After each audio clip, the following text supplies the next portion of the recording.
Assalamualaikum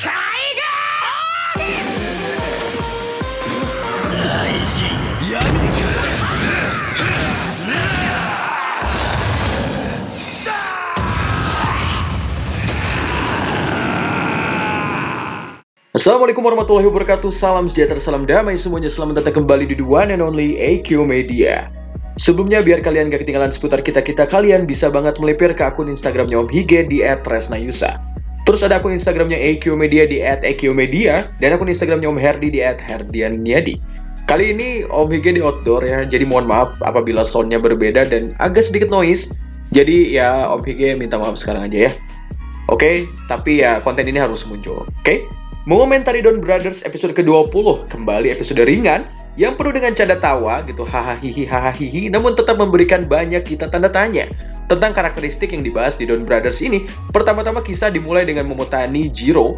Dia di kos-kosannya sekarang tiba-tiba mengingat dan kangen akan mantan pacarnya yakni Rumi-chan. Ala-ala cinta monyet lah gitu, macam bocil. Gaya kedekatan mereka berdua tetaplah sama dari awal-awal kenal pas TK, SD, sampai saat ini. Semua kisah berawal dari Rumi yang menelepon Jiro. Rumi ini berkata bahwa ia ingin pergi ke Tokyo. Dia menemukan sebuah guide beserta mungkin banyak kupon destinasi ataupun kayak diskon untuk ke tempat-tempat di Tokyo tersebut. Keren ya, karena ibaratnya Rumi ini adalah sosok yang berkesan bagi Jiro. Makanya Jiro yang selalu dari kecil sampai besar berkata bahwa dia adalah seorang yang mengemban diri sebagai hero. Dia ingin berkesan di mata Rumi-chan. Dia lalu meminta sesuatu hal yang nyeleneh ke tim Don Brothers lagi dan lagi ya. Dia ingin agar dia menjadi seorang leader. Semuanya terheran-heran gitu, bahkan yang nonton pun heran di sini. Enggak sih, enggak heran juga gitu, lebih ke aneh gitu yang nggak tahu timing.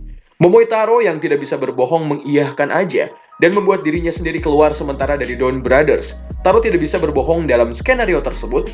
Jiro dengan semangat menyebut tim besutan terbarunya tersebut sebagai Dragon Fires. Lain sisi, pastinya Taro ini ingin memberikan sebuah pelajaran dari sikap Jiro. Kalian bisa bayangkan nggak betapa kewalahannya orang di sekitar Jiro menerima sikap-sikap dan perlakuan aneh dari Jiro kepada orang lain. Semua kepaksa masuk ke dalam circle tersebut. Percaya ataupun tidak, in real life ada loh orang kayak gini gitu. Mengomentari Don Brothers episode ke-20, perlahan kita sudah mulai terasa nyaman. Tematik filter yang kemudian dieksekusi oleh Don Brothers ini. Feel warm saat situasi yang berhubungan dengan histori ataupun sebuah kenangan masa lalu. Feel straight saat masih tetap kelihatan gitu straightnya gitu. Kelihatan sinema ala dorama saat scene normal di waktu tersebut dimainkan. Membuat settingan Don Brothers ini terlihat sedikit berbeda dengan apa yang diperlihatkan oleh seri Sentai sebelum ini. Series episode 20 ini juga memiliki inti tematik elegi hidung panjang. Menarik beberapa hal dan serapan dari kata Pinocchio terlepas dari sifat personal yang sering mengiyahkan berbohong. Dan kesan yang ditunjukkan oleh Taro mengenai jeleknya berbohong. Berbohong dalam makna yang jauh lebih luas lagi dijelaskan di sini, yakni membohongi diri sendiri karena Don Brothers memiliki kesan yang jauh lebih jujur sebagai pahlawan. Berbeda dengan Dragon Fire yang memiliki banyak sorotan publik dan jatuhnya mereka menjadi sombong dan star syndrome, membohongi diri gitu. Terlebih ketika tahu bahwa apa yang dilakukan Dragon Fire masih saja membutuhkan bantuan dari Taro di belakang layar. Tanpa sepengetahuan mereka berempat sih. Keren banget ya gitu, gimana Taro sangat memperhatikan semua rekan-rekannya, terlebih pembelajaran penting di sini adalah mengenai kejujuran di atas segalanya. Lanjut lagi, Dragon Fire ini melakukan sebuah training agar membernya kuat gitu. Jiro ini menyuruh mereka semua latihan fisik agar menjadi pribadi yang setingkat lebih kuat daripada pas di Don Brothers. Jiro yang udah terbiasa melakukan ini ketika masih bocil tentu tidak ada masalah gitu. Dan lanjut lagi di menit 4:48, di kala hujan deras, ketidaksemangatan yang ditampilkan Haruka entah kenapa selalu lucu gitu ekspresi dari anak ini. Yang lain juga selain Jiro gitu, tidaklah bersemangat. Kembali lagi dalam satu scene bertemu dengan si Inuzuka. Sering kayak luntang-lantung gitu ya, mengulang kenangannya bersama dengan Natsumi. Di area tersebut gitu terlihat ada spot kenangan di mana Natsumi dan Inu berpacaran di sana. Nah, di scene tersebut juga Inu mengobrol dengan Dragon Fire. Kiji malah ngajak Inu buat gabung training gitu, meski awalnya Inu gak mau. Tapi karena Saru berkata bahwa training ini bukan buat amatiran, Inu malah ngerasa tertantang dan ikut prosesi training tersebut. Hingga akhirnya ya benar saja, Inu gak kuat gitu. Dan kabur pura-puranya dikejar oleh polisi. Gimana ya kalau terus-terusan kayak gini sampai tamat gitu, mereka semua gak tahu bahwa Inuzuka adalah Inu Brothers. Kalian lihat gak di menit 7:31? Ketika Haruka dan Sarut sedang ngobrol, kenapa damai banget gitu suasana di sana ya di Jepang. Di kala hujan, semua tenang gitu di sekitarannya gitu. Dan background rumah warga juga, langitnya yang semi-semi ditutupi kabut ini keren gitu, idaman ya. Serasa vibes-nya ini juara banget gitu, enak gitu di kondisi seperti itu. Sambil berduaan gitu Om Hige dengan Haruka ataupun Natsumi sambil ngopi dan sebat, dengerin musik lo-fi gitu, tenang banget suasananya. Lanjut lagi, semua juga merasa takut sih bila Jiro tiba-tiba jadi switch ke bad personality gitu. Karena kayak apa ya? Jiro yang dikuasai mode bahaya, Abunai Jiro. Dimana Jiro ini emang labil dan gampang banget ke trigger moodnya. Dia berada di ranah sensitivitas yang sangat-sangat tinggi. Nggak cuma tentang kemarahan ataupun kekesalan aja, Jiro akan selalu, terlalu senang juga bisa. Terlalu sedih, terlalu merasa salah, terlalu merasa lebih responnya atas kejadian apa yang terjadi di sekitarnya gitu. Ini adalah titik ramenya. Meskipun kadang kesel gitu kalau kita jadi orang yang berada di sekitaran Jiro. Sistem Dragonfire ini memakai panggilan darurat yang diiklankan oleh Jiro di publik. Jadi semua bisa bertemu hero kapanpun di kondisi darurat sebagaimanapun adanya. Itulah yang membuat Dragonfire tidak berada di ranah rahasia. Sangat dibombardir oleh pemberitaan di media, mulai dari memberhentikan truk yang blong, noise di jalan raya, kebakaran, dan banyak hal gitu kasusnya. Padahal kita bisa lihat ya, nihil banget kepemimpinan dari Jiro. Dimana dia malah menyuruh satu persatu member lain untuk maju, sedangkan dia support aja di belakang dan juga komando. Menit 8:07 kita lihat Saru dan Kiji terlempar truk, dan Jiro langsung menyuruh Haruka buat cover. Dari menit 8:32 pun Om Hige sudah ngerasa sih bahwa kemungkinan yang menghentikan kemudian kejadian truk tersebut adalah Taro secara sembunyi-sembunyi lewat mode alter. Yang menarik dari scene ini juga sering memunculkan beberapa pandangan yang A, tapi pemaparannya B. Kayak alasan dibaliknya malah C. Plot twist yang terkesan didorong oleh setup yang ringan, kadang tidak dipikirkan oleh orang sebelumnya. Nah, sampai akhirnya kejawab secara nggak sengaja. Sekarang personality dari Master yang misterius mulai dibuka sedikit demi sedikit lewat gestur dia yang selalu melihat pembicaraan Don Brothers. Dia menyadari sesuatu hal dan responnya saat mengetahui sesuatu mulai tidak sejalan dengan dirinya. Ego juga ya. Dia terlihat agak resah meski di cover oleh pembawaannya yang kalem. Dia memantau Dragonfire dari kejauhan, bahkan mungkin kafenya ditutup untuk sementara waktu demi pergi gitu terjun ke lapangan untuk memantau member tersebut. Kayak kesan poin C, yang dimaksud tadi adalah tujuan lain dari Master, yang kita belum tahu juga seperti apa maunya. Ekspresinya sering berbeda-beda, dengan maksud yang berbeda-beda juga gitu. Oh iya, Hitotsuki sekarang adalah Goseiki, dari motif Gosei Sentai Ranger, berbasis dari 5 bintang dan reputasi reputasi di martial arts seperti itulah. Sangat satu tipe juga dengan motifnya Jiro, entah itu base form ataupun human form. Goseiki nanti berubah menjadi Goseiking dengan pemantapan visual ala-ala Ryusei O. Nanti Momotani Jiro mendapatkan Kiba Ranger Gear Alter dari musnahnya Goseiki. Dimana kalau kita mengingat si bocil Kiba dulu yakni Kou, agak-agak serupa juga gitu, berbeda beberapa sifatnya maksudnya dari Jiro agak-agak serupa. Yang emang juga bocil di dalamnya gitu. Nanti juga di episode depan bakalan ketemu Abare Killer yang bertarung dengan Jiro dalam mode Kiba Ranger. Kita lanjut lagi, pemberitaan Dragonfire semakin santer dan viral di media lokal di Jepang, di seriesnya Don Brothers. Dan semakin dibuntuti kemana-mana oleh si Master gitu, karena si Master ingin memastikan sesuatu hal dan semuanya berjalan seperti apa, dan juga memastikan semua tidak keluar dari sedikit kehendak Master ataupun koridor Master. Nah ini menarik gitu, mau apa dan seperti apa orang ini. Master merasa diri adalah seseorang yang ditakdirkan dan dilahirkan sebagai seorang pahlawan. Nah, melihat exposure yang bertubi-tubi pada Dragonfire, kita awalnya berpikir bahwa menjadi pahlawan terkenal adalah menyalahi aturan dan sense dari Master. Namun siapa yang tahu bahwa pada akhirnya dengan bangkainya Master go public mengaku sebagai komandan utama dari Dragonfire gitu, merebut tahta dari Dragonfire gitu. Di saat dia malah menceramahi para member sesaat sebelum penyerahan penghargaan dimulai. Semua berubah menjadi hidung Pinocchio beserta eleginya tersebut.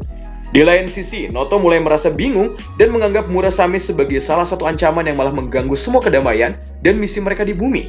Murasame adalah entitas buatan para dewan petinggi di Noto, dan itu berlainan dengan apa yang dituju oleh Sonoi CS gitu. Sebuah konflik menarik mengenai tujuan dan keegoisan dari para petinggi yang berlawanan dengan aturan yang mereka buat sendiri. Ini keren gitu, menariknya lagi. Di sana Sonoza menyukai Hatsukoi Hiro dan membaca terus volume manganya. Di lain sisi, Sonoi dan Sononi malah diajak untuk membintangi Hatsukoi Hiro, dan menit 11:12 di cover tersebut kita nggak diperlihatkan sama sekali kanji dari nama Haruka Kito, yang malah memang dicap sebagai plagiator. Apakah nanti akan ada hubungannya antara Noto dengan pencipta asli Hatsukoi Hiro, yakni Haruka? Karena Don Brothers ini kadang dari hal kecil aja sering dijadiin twist dan kedekatan yang tidak terduga gitu sebelumnya gitu, tidak terduga sama sekali gitu, hingga menjadi bahan untuk plot selanjutnya. Jadi ya bisa-bisa aja gitu semua terjadi. Balik lagi ke sifat Master yang menceramahi gitu ya, dan dia misterius gitu. Yang Dragonfire ini mulai star syndrome. Dia berkata tentang elegi hidung panjang yang menyebabkan kesombongan muncul. Dia ini kayak bisa berkata seperti itu untuk memberikan pelajaran berharga karena dia merasa pahlawan adalah pure kejujuran. Tapi ya kita tidak tahu. Atau bahkan dia kayak episode ending series ini yang tiba-tiba memanfaatkan momen malah dia yang berhidung panjang dan melakukan semua ketamakan Star Syndrome, atau itu tadi gitu, balik lagi, semua di plot twist lagi. Kayak bisa aja gitu, kemudian si Master ini melakukan ini semua ada alasannya. Kayak semua pembelajaran dia bawa agar menampilkan kesan hero bagi member Dawn Brothers itu sendiri, bisa-bisa aja gitu, meski tidak yakin.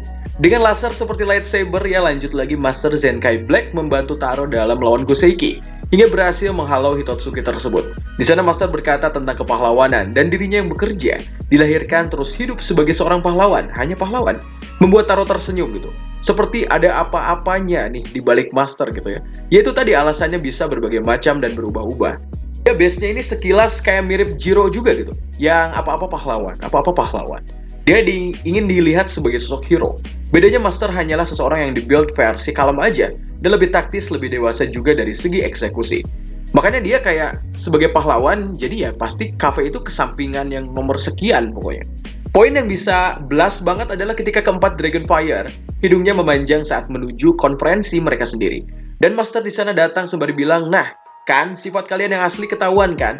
Hidung kalian memanjang gitu loh. Itu bahaya gitu. Ini kayak apa ya? Seperti memberikan clue dan kesan bahwa dirinya di akhir episode memanglah bersifat seperti itu nggak sih? Dia yang emang bablas sendiri sampai berhidung Pinocchio. Ya, kayak si Master sendiri sih nantinya yang begitu gitu. Permainan naskah yang seperti ini sering berulang di Dawn Brothers dan masih menarik plus relevan. Di dunia nyata juga banyak banget yang kayak gini gitu. Tapi balik lagi sih, kita akan lihat nanti. Kita belum tahu semisterius apakah Inoue sang meracik ini semua. Bisa jadi malah plot twist di mana Master melakukan hal tersebut gara-gara ingin memberikan pelajaran buat semua Dawn Brothers. Nah, bisa jadi seperti itu gitu ya. Dan bisa banget juga emang asli sifat si Master, ya bisa. Si Master juga di sana ngasih tahu bahwa si Dragonfire ini bermanfaat buat masyarakat pun itu atas usaha dari Taro. Menurut Om Hige, kesan Taro bertarung sendirian pun ada nyerempet ke usaha si Master sebagai Zenkai Black, di mana dia berdiri sendiri sebagai admin dan Master Kaito Goshikida, alias apakah ada reference ke arah ia yang sedikit narsistik dengan memberi clue bahwa gua pun berjuang sendiri loh sebagai Sentai. Nah itu, bisa jadi seperti itu. Dimana sekarang peran Master mulai sentris di episode ini, dimana spotlight coba untuk Master buat dengan kasus dirinya sendiri sebagai ketua regu Dragonfire. Ini sangat keren bagi Om Hige, mantap. Jiro, bukannya tersentuh semua gitu, kayak sudah, apa ya, semua ini udah di cover gitu sama Taro gitu. Dia malah ngerasa gede gitu bahwa Taro lagi yang ada di baliknya gitu, lancar mereka semua. Dia lalu berubah lagi sifat dan muncullah Dawn Tora Boruto. Sifat Jiro itu banyak gabungannya dari Six Ranger lain kayak bocilnya Kiba Ranger, selengeannya Dragon Ranger, ramenya Gokai Silver dan lain-lain gitu, banyak. Jadi menarik sih melihat dia gitu. Akhirnya para Dawn Brothers ini kembali ya ke pertarungan dengan lengkap di mana mereka melawan Goseki. Don Murasame juga datang dan dihajar oleh Sonoi sebelum akhirnya ada Sononi yang melerai mereka berdua. Karena mereka juga belum jelas itu mengapa Murasame sebagai entitas buatan yang kacau datang, alasan yang belum mereka mengerti dari para dewan ataupun petinggi di sana. Dan Sononi pun melerai dengan alasan mereka nggak boleh capek banget, pengen syuting Hatsuko Hiro. Tapi di sini keren banget gitu gaya bertarungnya Dawn Tora Boru melawan Goseki di mana dia secara membabi buta dengan khas, Goseki pun lalu akhirnya kalah dan menjadi Goseki. Di sana lalu Dawn Tora Boru mau nyerang Taro dan gak direspon sama Taro. Sumpah sih visual serangan Jiro dengan mode Tora Boru ini keren. Efeknya kayak Rising, Yami, Kake, Byako ini sangat mantap gitu. Sudah sangat 90-an sekali era visualnya, mantap banget. Lanjut lagi balik ke Master. Dia ini kayak dipuji pemerintahan sebagai pahlawan yang tanggap bencana gitu ya, ketika di podium itu. Kayak membantu kesusahan masyarakat itu tadi gitu. Jadi kayak apa ya? Goshikida Kaito ini kayak akhirnya besar kepala dan panjang hidung. Mantap ya gitu. Kita lihat ke depannya ada apa ini dengan si Master. Lalu scene ini diakhiri dengan kekesalan Jiro dan nggak jadinya Rumi ke Tokyo. Dan pastinya scene bangke dari si Master. Si Haruka pun lalu kesal karena spotlight tiba-tiba ada di Master yang sebelumnya ceramah hal tersebut nggak baik.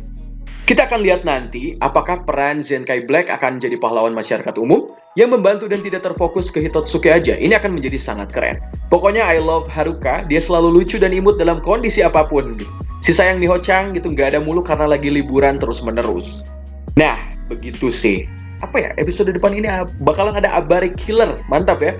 Ada rahasia menarik juga minggu depan hadirnya user sebelumnya dari Saru Brothers gitu, mantap. Kita jadi akan tahu pertarungan lawan Hitotsuki dan Noto ini kayaknya sudah terjadi bertahun-tahun lamanya di sini di dunia. Mantap ya. Ada juga hint terbaru mengenai Haruka yang ditemui Sonoza. Apa dia sudah merasa bahwa Haruka emang the real creator bagi Hatsuko Hiro?